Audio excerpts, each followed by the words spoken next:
জয় গুরু। আজকের আমরা এই ভিডিওতে যে টপিকটার উপর আলোচনা করতে চলেছি সেটি হচ্ছিল মূলত আজকের এই আলোচনাটি দুটি বিষয় সম্বন্ধে থাকবে। প্রথমত যেটা আজকে আমরা শুনবো তা হচ্ছিল, দেখবেন আমরা জীবনে এমন কিছু কিছু সিচুয়েশন ফেস করে থাকি, এমন কিছু কিছু পরিস্থিতির সম্মুখীন হই যেখানে বিভিন্ন রকম খারাপ চিন্তা এসে থাকে, কিংবা জীবনে দেখবেন কিছু কিছু ক্ষেত্রে এমনি যখন খারাপ চিন্তা আসে সেসব ক্ষেত্রে রেহাই পাওয়ার উপায়টা কি। আজকে আমরা এই বিষয় সম্বন্ধে প্রথমত এমন কিছু কথা জানার চেষ্টা করব যে কথা স্বয়ং তাঁরই বলা, অর্থাৎ শ্রী ঠাকুর এই কথাগুলি নিজেই বলেছিলেন। তার সাথে পরম পূজ্যপাদ শ্রী আচার্যদেবের কথা, এই কথার ভিতর দিয়ে অর্থাৎ পরমপিতার কথার ভিতর দিয়ে তো আসবেই আসবে। তৎসহিত আমরা যে বিষয় সম্বন্ধে জানব, যেটা আপনারা দেখেছেন এই আলোচনায় প্রবেশ করার সময়, যে লেখাটা অর্থাৎ ওটা একটা প্রশ্ন, তাই ওটা আমরা আলোচনার শেষে যে কিছুটা সময় থাকে, এই ভিডিওর যত লেন্থ, যে সময়টুকু এটা আপনারা দেখেছেন তার লাস্টের দিকে ওইটা বলা হয়, কিংবা প্রশ্নের যদি কিছু এমন থাকে তাহলে সেই প্রশ্নের উত্তর যদি সেই ধরনের কিছু বিষয় থাকে সেগুলি আলোচনার শেষেই থাকে। তা যারা যারা আপনারা দেখেন আপনারা তা বেশিরভাগই অনেকেই জেনেছেন, তাই ওটা শেষে আছে। তাই যদি আপনারা শুধু ওইটা দেখতে চান, কিংবা এখন আপনারা যারা দেখছেন হয়তো এই মুহূর্তে আপনারা লেখাটা পড়েছেন বলে তৎক্ষণাৎ দেখছেন, কিন্তু হয়তো হাতে সময় নেই এই মুহূর্তে, পরে যদি এই কথাগুলি শুনতে হয় আবার ভিডিও আবার এই আলোচনাটা চালিয়ে অবশ্যই দেখতে পারেন, তার কারণ এখানে তো কোনো রেস্ট্রিকশন কিছু নেই।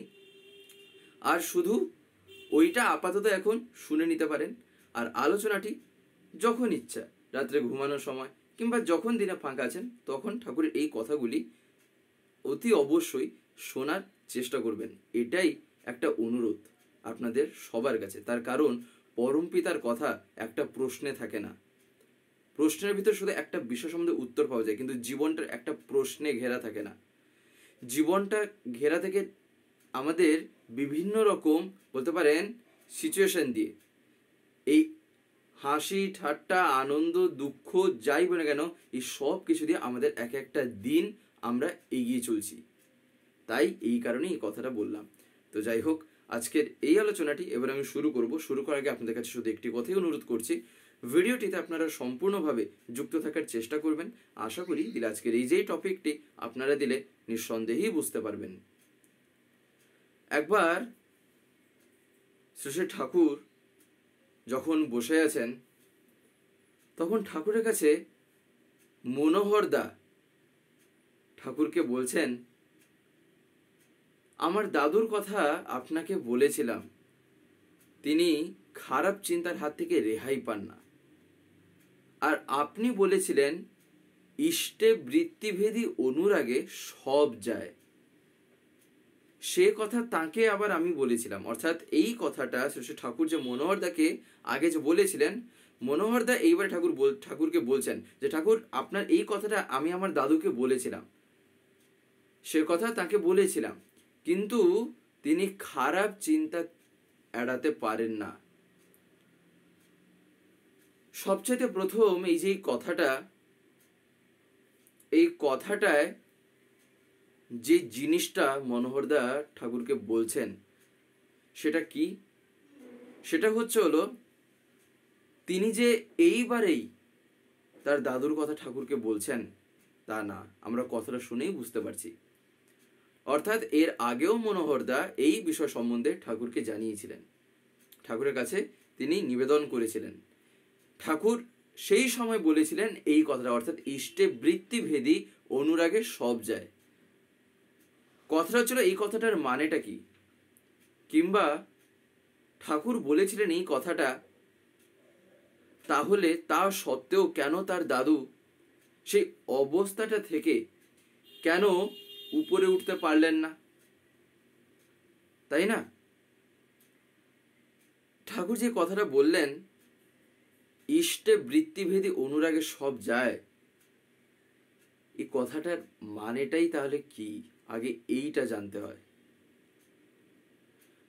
ইষ্টে বৃত্তিভেদী,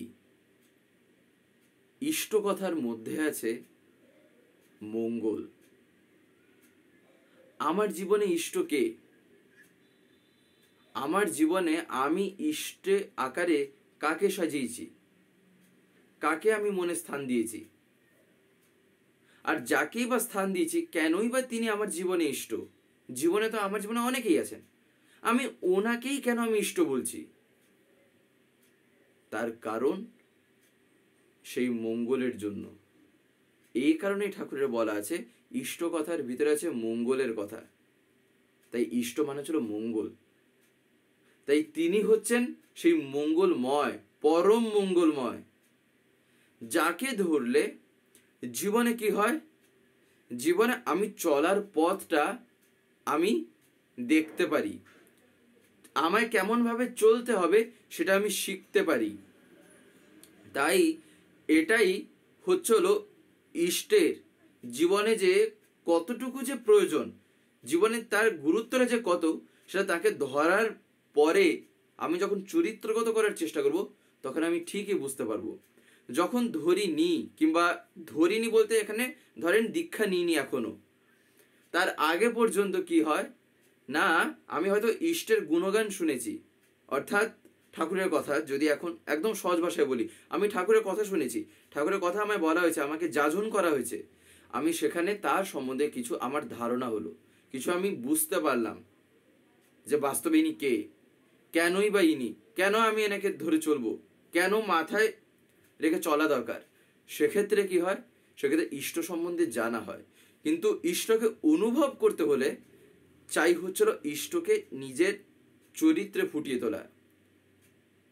যতক্ষণ না আমি আমার নিজের মধ্যে তাকে না রাঙিয়ে তুলছি ততক্ষণ পর্যন্ত তার রঙে আমি কিন্তু মিশতে পারবো না। অর্থাৎ তিনি যেমনটা চেয়েছেন সেই মতন আমি চলতে পারবো না। তাই এই কথাটাই ঠাকুর এখানে বলছেন যে ইষ্টে, তার মানে পরম মঙ্গলে, আমি যাকে আমার জীবনে পরম মঙ্গল আকারে স্থান দিয়েছি, সেক্ষেত্রে এবারে কি ঠাকুর বলছেন, বৃত্তিভেদী অনুরাগে। বৃত্তিভেদী মানে কি, কেন ঠাকুর বললেন বৃত্তিভেদী হওয়ার প্রয়োজন? বৃত্তিভেদী, ভেদী মানে যেখানে আমাকে ওটা ভেদ করে যেতে হবে। অর্থাৎ জীবনে দেখবেন কিছু কিছু ক্ষেত্রে অবস্টাকেল আসছে, আমি রাস্তায় হেঁটে যাচ্ছি, রাস্তায় হয়তো অনেকগুলো ইট পড়ে আছে, কিংবা রাস্তাটা তো ব্লক, সেক্ষেত্রে আমার যাওয়াটা কি তাহলে বন্ধ হয়ে যাবে? না, আমি অনেক রকম ভাবে সেক্ষেত্রে আমার মাথায় আমি বুদ্ধি লাগাতে পারি। হয়তো আমি ইটটাকে লাফিয়ে চলে গেলাম, কিংবা ইটটা যে রাখা আছে তার পাশ দিয়ে চলে গেলাম যাতে আমি হোঁচট খেয়ে না পড়ি, কিংবা সেক্ষেত্রে কি না, আমি ইটটাকে হয়তো সরিয়ে দিলাম, যাই হোক না কেন, সেক্ষেত্রে আমি কি করলাম, আমার রাস্তাটা যেখানে আমার ব্লক করা হয়েছিল, কিংবা আমি যেখানে যাচ্ছিলাম, যেখানে আমার রাস্তায় বাধা এলো, আমি সেইটাকেই যে কোনো মতে সেটাকে আমি ভেদ করার চেষ্টা করছি। অর্থাৎ সেটাকে আমি আমার জীবনে বাধা আকারে আর দাঁড়াতে দিইনি, তাকে আমি অতিক্রম করার চেষ্টা করেছি, ওভারকাম। তো এই বৃত্তিভেদী কথার এবারে মানে কি, তার মানে হচ্ছিল আমার জীবনে বিভিন্ন রকম বৃত্তি প্রবৃত্তি আছে। একদম সহজভাবে ব্যাপারটাকে আমাদের বোঝা দরকার। বৃত্তি প্রবৃত্তি যে আছে সেগুলি আবার কি, সেগুলি হচ্ছিল যেমন ধরেন ক্রোধ, যেমন ধরেন আমরা বলে থাকি না এই যে কাম, ক্রোধ, মদ, লোভ, মোহ, মাৎসর্য, এগুলি যে নানান রকম শব্দ বলে থাকি, এই কাম, ক্রোধ, মদ, লোভ, মোহ, মাৎসর্য, এইগুলোই বৃত্তি প্রবৃত্তিতে সাধারণত আমরা বলে থাকি যে এসে থাকে। কেনই বা এসে থাকে? তার কারণ এই বৃত্তি বা প্রবৃত্তি যাই আমি বলছি না কেন, সেক্ষেত্রে কি হচ্ছে, বৃত্তি কথার মধ্যেই বৃত্ত কথাটা আসছে। অর্থাৎ একটা বেষ্টনী সেক্ষেত্রে ক্রিয়েট হয়ে যাচ্ছে, সেই বেষ্টনীর মধ্যেই আমি বারবার ঘুরপাক খাচ্ছি, আমি সেইটাকে বেরিয়ে যেতে পারছি না, যার ফলে কি হচ্ছে, জীবনটায় হাজার রকম বাধা বিঘ্ন এসে যে দাঁড়াচ্ছে, আমি আর সেগুলোকে অতিক্রম করতে পারছি না। বৃত্তি প্রবৃত্তি সেক্ষেত্রে আমায় বাধা দিচ্ছে। যেমন ধরেন একদম সহজ একটা উদাহরণ, ঠাকুর যজন যাজন ইষ্টভৃতির কথা বলেছেন। এই যে ইষ্টভৃতি আমরা সবাই জানি কখন করা লাগে, কখন করাটা বিধিমাফিক যে ঠিক ঠাকুরের বলা অনুযায়ী। এবারে ধরেন সেই সময় আমার কি হচ্ছে, হয়তো আমার প্রচণ্ড ঘুম, আমার অত্যন্ত ঘুম লাগতেই পারে। তার কারণ হয়তো আমার একটা অভ্যাস হয়ে গেছে, কিংবা আমি চট করে যে একটা ছেড়ে দিতে পারি তাও তো আবার না। তার কারণ এটা এতদিন ধরে যেখানে আমি টানা ঘুমিয়ে এসেছি, ওই সময়টায় হঠাৎ সে সময় ঘুম থেকে উঠে কীভাবে ইষ্টভৃতি করবো? হতেই পারে। তার কারণ সবার শরীর আর সবার মন একই রকম নয়। তাই এক্ষেত্রে কি না, সেক্ষেত্রে হলো ইষ্টভৃতি করার ক্ষেত্রে বাধা হয়ে দাঁড়ালোটাকে, বাধা হয়ে দাঁড়ালো হচ্ছিল আমারই একটা বৃত্তি প্রবৃত্তি। তা কি? তা হচ্ছিল আমার একটা টান। সেই টানটা কিসের প্রতি? ঘুমের প্রতি। আমার ঘুম লাগছে, আমি তাই ঘুমাচ্ছি। কিছু কিছু ক্ষেত্রে আলসেমিতে ঘুমাই, আর সেটা কি করে আবার অনেক ক্ষেত্রে অবসাদ নিয়ে আসে। সেটা যাই হোক, বিষয়টা অন্যদিকে আবার। তাই এই যে ঘুম, তাহলে এক্ষেত্রে এটা কি? এটা আমার জীবনে এমন একটা কিছু যেটা আমাকে আমার পরমপিতার সাথে, কিংবা আমার পরমপিতা আমার ইষ্ট যা বলছেন সেটা করায় আমার বাধা সৃষ্টি করছে। তাহলে আমায় এমন কিছু এমন কিছু আমায় পথ এবারে ভাবতে হবে, এমন কিছু জিনিস আমায় চিন্তা করা লাগবে যেক্ষেত্রে আমি এই ঘুমটাকে নিজের আয়ত্তে আনতে পারি, নিয়ন্ত্রণে আনতে পারি। জবরদস্তি করে না, ভালোবাসার ভিতর দিয়ে। জবরদস্তি করলে শরীরটাই খারাপ হয়। তাই সেক্ষেত্রে কি হবে, আমি ঘুমটাকে এমনভাবে সাজালাম, কিংবা আমার ঘুমের যে সময়, কিংবা আমি যখন হয়তো আগে হয়তো অনেক রাতে ঘুমাতাম আর দেরিতে উঠতাম, আমি টাইমটাকে একটু পিছিয়ে নিয়ে এলাম, তাড়াতাড়ি ঘুমাচ্ছি। আমায় যেহেতু আমার ঠাকুরের জন্য ভোরে উঠতে হবে, তাড়াতাড়ি আমি এবারে ভোরে উঠছি, তাই না? এইটা হচ্ছিল এই বৃত্তি প্রবৃত্তি, যে কিভাবে আমি ভেদ করছি। ঠাকুর বলছেন এইটা জীবনের প্রত্যেকটা ক্ষেত্রে লাগাতে হয়। প্রত্যেকটা ক্ষেত্রে যখন আমি লাগাবো, সব ক্ষেত্রে আমি এগুলো ভাবছি যে এই জায়গাতেও আমার ইষ্ট কেমন ভাবে আছেন। যেমন দেখবেন যাজন একটা এমন জিনিস, যাজন করার ক্ষেত্রে অনেক সময় মনে হবে কি ঠাকুরের কথা বলবো, কি করব না করব, তখন ডিমোটিভেটেড হই। বাস্তবে ডিমোটিভেট হব কেন?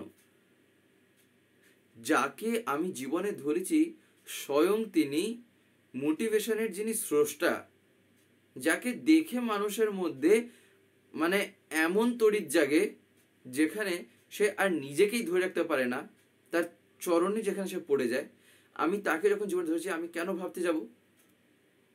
হ্যাঁ, তাকে আমি কি না যে জীবনে যে পেয়েছি, আমি তাকে সরাসরি নিজের চোখের সামনে একটা মানুষের আকারে তাকে আমি দেখতে পারছি না এই মুহূর্তে।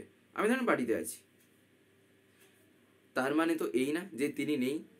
সবচাইতে প্রথম কথাই তো তাই আচার্যদেব বলছেন, তিনি আছেন আমার মধ্যে। যে চালাক, যে ঠাকুরকে বাস্তবে ফুটিয়ে তুলতে চায়, সে এইরকম করেই ভাববে তিনি তো আছেন আমার মধ্যে। তাহলে আমি ডিমোটিভেট হব, এই প্রশ্ন কোথায় উঠবে? কখনোই একে আমি প্রশ্রয় দিতে পারবো না। এগোই, অনেক রকম মাথায় চিন্তা আসবে, ভাল লাগবে না, উইক লাগবে, ঠাকুরের কথা বলতে ইচ্ছে করবে না, নানান রকম হয়তো 10 জন 10টা কথা বলছে, ঠাকুরের নামে এমন কথা বলছে যেখানে আমার মন ভেঙে যাচ্ছে। বলুক, কিচ্ছু যায় আসে না আমার। তিনি বলেছেন তার কথা বলতে, বলবো, যাজন করব, এই রকম টান থাকা চাই। সে এটাই হচ্ছিল বৃত্তি প্রবৃত্তিকে কিভাবে ভেদ করা যায়। তাই এই যে ইষ্টে বৃত্তিভেদী অনুরাগে সব যায়, এই কারণে ঠাকুরের বলা। তাহলে এইবারে আসা যাক যে কথাটা যে মনোহর দাস যে সেদিন ঠাকুরকে বললেন যে ঠাকুর, খারাপ চিন্তার হাত থেকে আমার দাদু তো রেহাই পান না। আপনি যেটা বলেছিলেন সেটা তাকে বলেছিলাম, কিন্তু তিনি খারাপ চিন্তা এড়াতে পারেন না। এই যে খারাপ চিন্তা, তাহলে এড়াবোটা কিভাবে? বাস্তবে এইভাবেই, এই ইষ্টে বৃত্তিভেদী অনুরাগেই এটা এড়িয়ে যায়। তার কারণ যেখানে আমার মনটা সবসময় কেন্দ্রায়িত তাতে আছে, যখন আমার চিন্তা তাতেই যুক্ত, সেক্ষেত্রে খারাপ চিন্তায় আমি ডুববোটা কিভাবে? তাই না? আমি সারাদিন আমায় একটা কাজ দেওয়া হয়েছে, ধরেন একটা লেখার কাজ, আমি সে লেখাতেই ব্যস্ত, এবারে আমি সেই লেখাতে যখন ব্যস্ত থাকবো তখন কি আমি আরেকটা কাজ উঠে গিয়ে করতে পারবো? পারবো না। কেন? আমি ওই কাজে অলরেডি আমি যুক্ত হয়ে আছি। আরেকটা কাজে আমি সময় দেবো কিভাবে? ঠিক একই রকম ভাবে আমি একটা চিন্তায় অলরেডি মগ্ন হয়ে, তা আমার আরেকটা চিন্তায় আমি কিভাবে মন দিতে পারি? যেতেই পারবো না। সেক্ষেত্রে খারাপ চিন্তাতেই আমার কিছুই করতে পারবে না।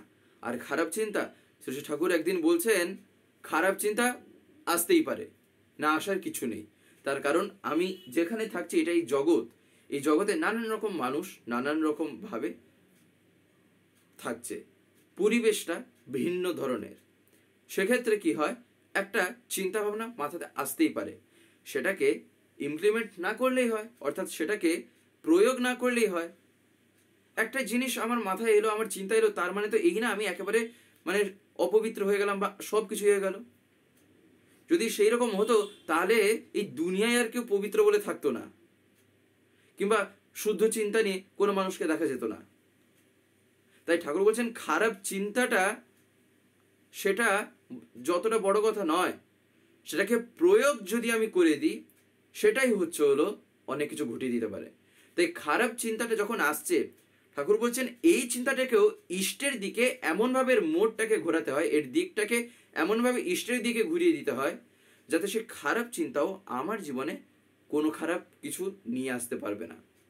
তাই খারাপ চিন্তা আসছে আমার পরিবেশের থেকে আসতেই পারে, কিংবা আমি যেখানে আছি হয়তো আমি এমন একটা কিছু দেখলাম, ধরেন রাস্তা দিয়ে হেঁটে হেঁটে যাচ্ছি, একজন কেউ হয়তো মারা গেছে, এবারে তাকে যেখানে মানুষের যাচ্ছে সেটাকে দেখলাম, হয়তো মাথায় একটা চিন্তা এলো, তাই না?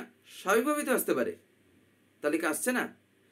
এবারে ওইটাকে নিয়ে পড়ে থাকা বা সেই চিন্তাকে নিয়ে অতিরিক্ত ভাবা, সেক্ষেত্রে হয়তো আমি ভেঙে যেতে পারি, আর মনটা ভেঙে যেতে পারে।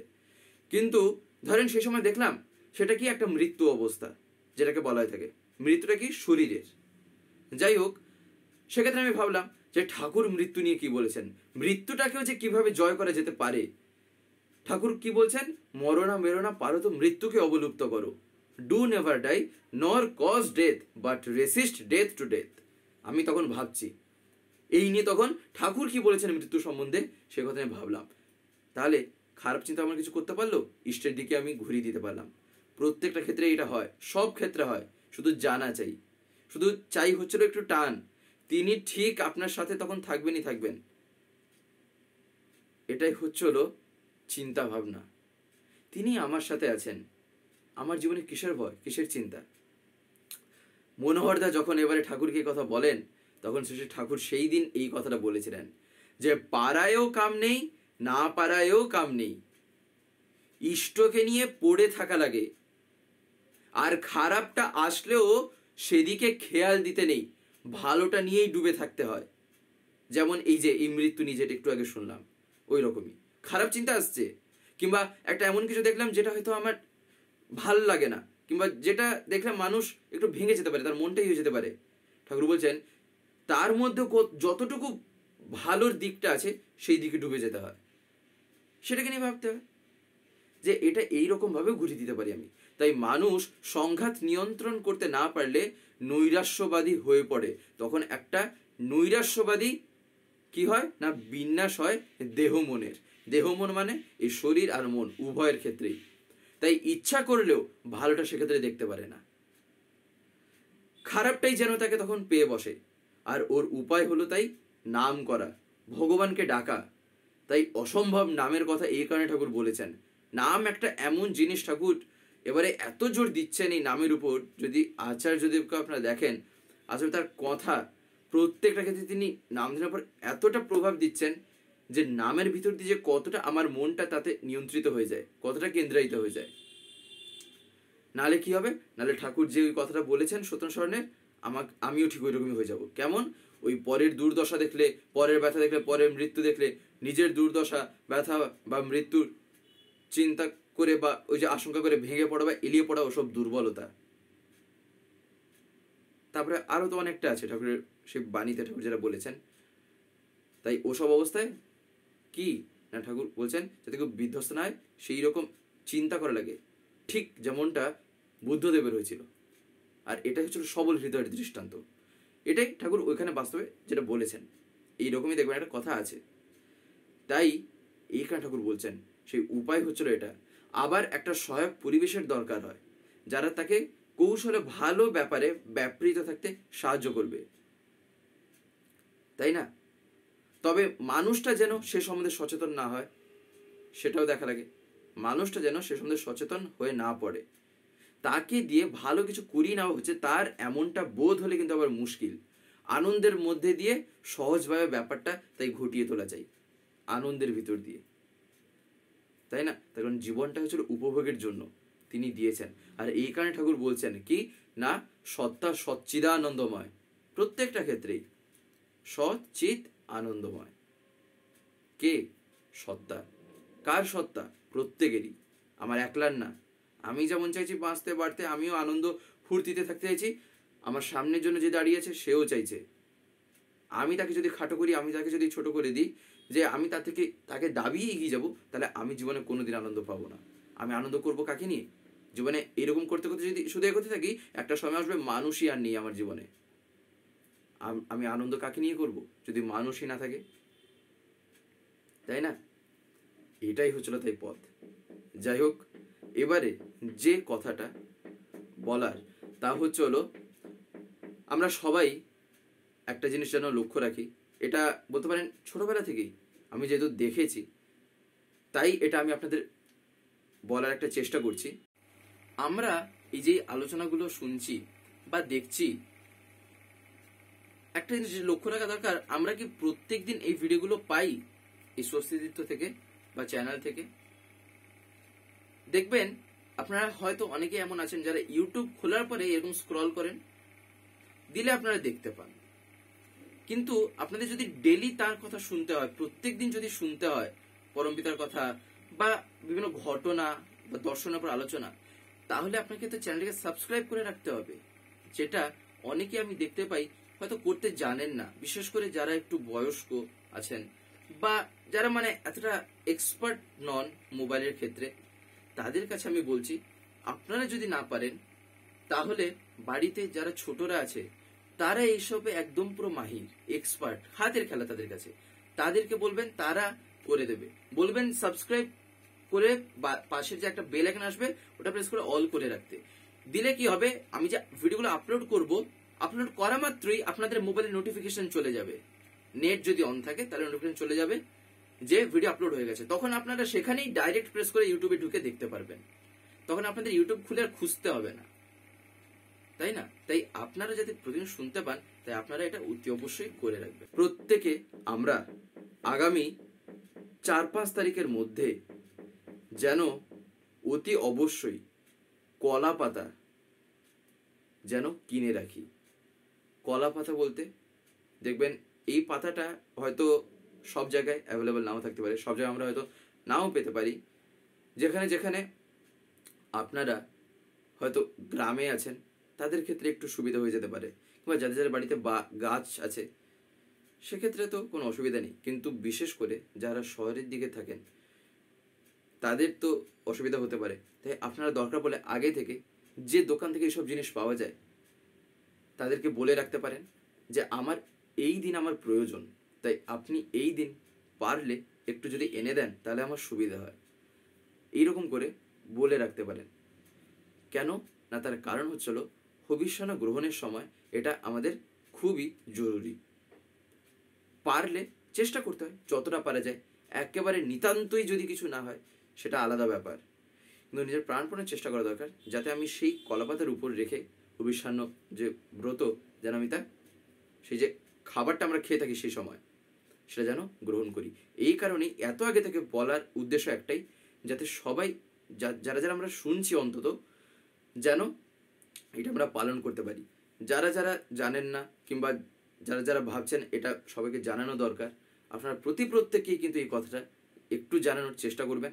এমনকি যদি সামনাসামনির সাথে কারণ না দেখা হচ্ছে, তাহলে এই ভিডিও, এই যে আলোচনা, এটা আজকালকার যুগ তো মোবাইলের পুরো একদম শেয়ারও করে দিতে পারেন যাতে তারা পেয়ে যায়। এটাই জানানোর ছিল এই যে লেখাটা আপনারা দেখেছিলেন সেই কারণ। তো যাই হোক, আজকের এই ভিডিওটা এবারে আমি এখানেই শেষ করবো। শেষ করার আগে আপনাদের কাছে একটি কথাই বলবো, যদি আজকের এই ভিডিওটি আপনাদের ভালো লেগে থাকে তাহলে একটি লাইক করে দেবেন, সবার ভিতরে শেয়ার করে দেবেন, কেমন লাগলো নিচে একটি কমেন্টে লিখে জানাবেন। আর যদি চ্যানেলটিকে কোনো সাবস্ক্রাইব করে না থাকেন তাহলে অতি অবশ্যই চ্যানেলটিকে সাবস্ক্রাইব করে পাশের বেল আইকন প্রেস করে অল করে রাখতে একেবারেই ভুলবেন না। আর এরকম বিভিন্ন নতুন এবং ইন্টারেস্টিং ভিডিও সবার আগে পাওয়ার জন্য। জয় গুরু, বন্দে পুরুষোত্তম।